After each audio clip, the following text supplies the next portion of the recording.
Lac ou rivière, l'eau est un bien précieux. Il a pourtant fallu la crise de 2009 pour que des décisions soient prises. 3 ans après la publication des 22 recommandations pour que le bassin de la Loue devienne une terre d'excellence environnementale, l'une des plus importantes est en bonne voie. Les milieux aquatiques de la Loue et du Haut-Doubs vont être gérés par un seul et même organisme. Trouver une gouvernance commune, ce ne fut pas un long fleuve tranquille. Et agréger des montagnards avec des hommes de la vallée, c'est pas simple non plus à conjuguer. Mais pour ce qui est de la gestion de l'eau potable et des eaux usées, c'est encore épineux. La communauté de communes Loulison, par exemple, n'a pas convaincu certains villages de lui laisser cette compétence. Aujourd'hui, il faut savoir que sur Loulison, vous tirez la chasse d'eau dans certains endroits d'un côté, ça rentre dans la Loue en direct de l'autre, il n'y a pas de traitement, il n'y a rien qui existe.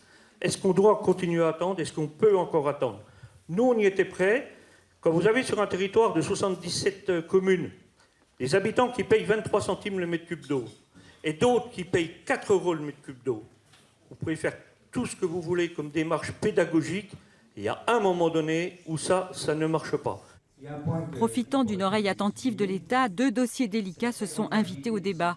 L'usage du casse-caillou et l'épandage des boues des stations d'épuration en zone comptée. À chaque fois, des négociations s'engagent pour trouver un équilibre entre environnement et économie.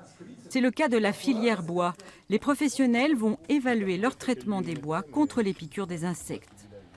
Les traitements vont continuer, mais l'idée, c'est vraiment de les limiter au maximum.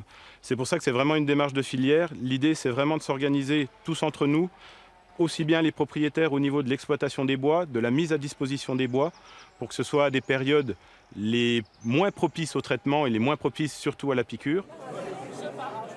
Il aura fallu 2 ans de concertation pour que cette charte soit signée. Et il faudra plusieurs années encore pour connaître son impact sur la Loue et ses truites.